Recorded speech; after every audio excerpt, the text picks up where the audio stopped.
This channel does not promote any violent, harmful, or illegal activities. All content provided by this channel is meant for an educational purpose only.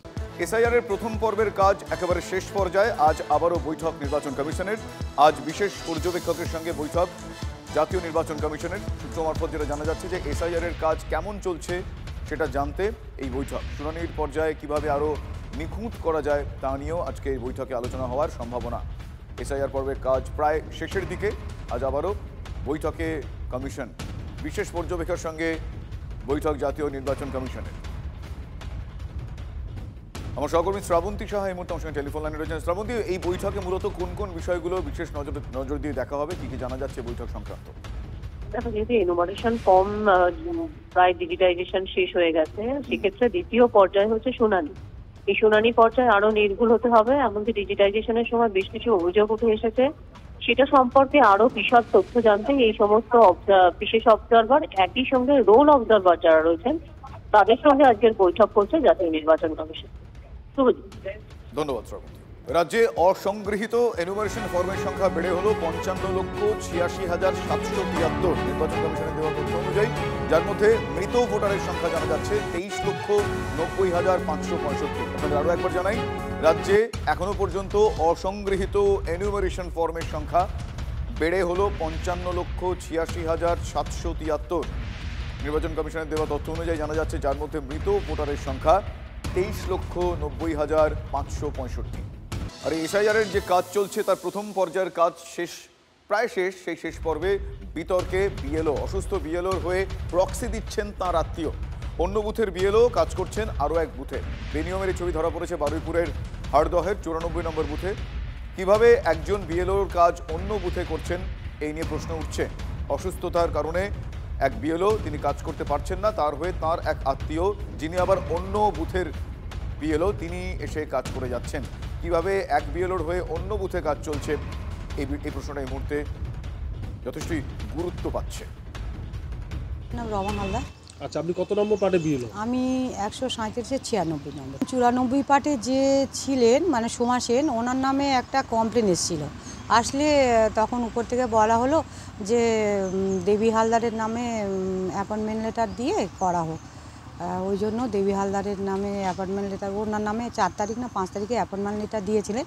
দিলে আমাকে বলা হলো যে আপনিও কাজ করুন ওরা হয়ে। উনি এই বিষয়ে বোঝেন না, আর অসুস্থ ছিলেন, এইভাবে করা হয়েছে যে উনি অসুস্থ, আমি তার হয়ে কাজ করেছি। বারুইপুর পূর্ব বিধানসভার হারদাহা গ্রাম পঞ্চায়েত এলাকায় 94 যে পার্ট রয়েছে সেখানকার বিএলও দায়িত্ব নিয়ে কিন্তু ইতিমধ্যেই নির্বাচন কমিশনের রেডারে চলে এসেছে।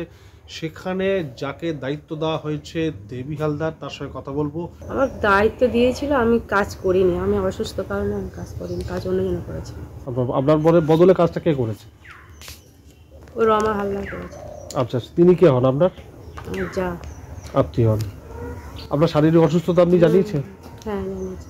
কি জানিয়েছেন আপনি? আমি অসুস্থ, আমি কাজ করতে পারবো না। যেটা অভিযোগ যে 94 পার্টের যিনি বিএলও সোমা সেন, তার বিরুদ্ধে অভিযোগ জমা পড়ার পর থেকেই ওখানে তার পরিবর্তে দেবী হালদারকে সেই দায়িত্ব দেওয়া হয়। যদিও দেবী হালদারের হয়ে কাজ করছেন 96 পার্টের যিনি বিএলও রয়েছেন রমা হালদার। এবং যেটা অভিযোগ যে এই সোমা সেনের তার রাজনৈতিক একটা পরিচয় রয়েছে, আর সেই কারণেই তার নাম কিন্তু প্রথমে বিএলও হিসেবেই 94 পার্টে সেখানে দায়িত্ব দেওয়া হয় এবং সেই কাজ তিনি 25 তারিখ পর্যন্ত করেছিলেন। আর তারপরে কিন্তু তার পরিবর্তে নতুন করে দেবী হালদারকে দায়িত্ব দেওয়া হয়েছে। আমরা যোগাযোগ করার চেষ্টা করেছিলাম সোমা সেনের সঙ্গে, তার বাড়িতেও এসেছিলাম, কিন্তু তিনি আমাদের ক্যামেরার সঙ্গে কথা বলতে চাননি। বারুইপুর থেকে অভিজ্ঞান নস্কর, TV9 বাংলা। অত্যন্ত চিন্তার বিষয়।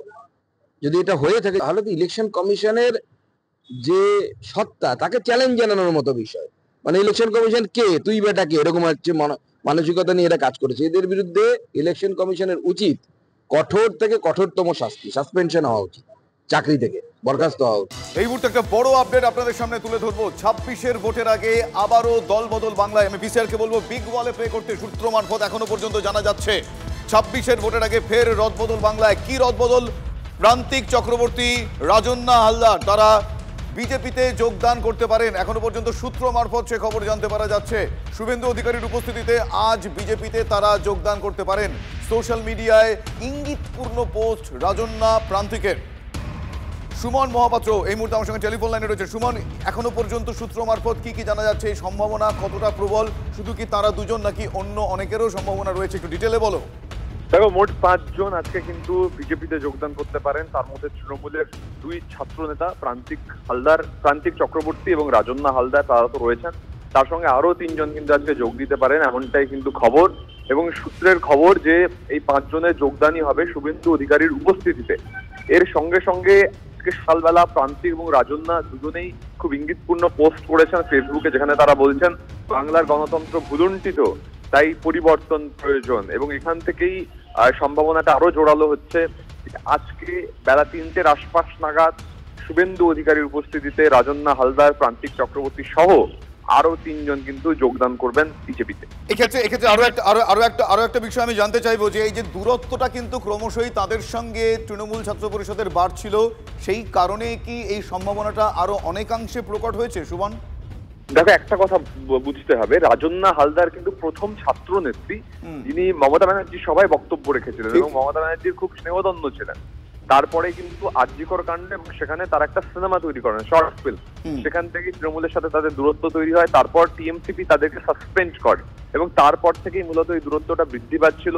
এমতাবস্থায় বিজেপির সঙ্গে তাদের যোগাযোগ হয় এবং তারা আজকে বিজেপিতে যোগদান করছেন, যেটা আমরা জানতে পারছি। এবং এই পর্যায়ে তোমার মনে থাকবে যখন সাউথ ক্যালকাটা ল কলেজ অর্থাৎ কসবা ল কলেজের ঘটনা ঘটে, তখন কিন্তু রাজন্না এবং প্রান্তিক বিস্ফোরক কিছু কথা বলেছিলেন টিএমসিপির বিরুদ্ধে।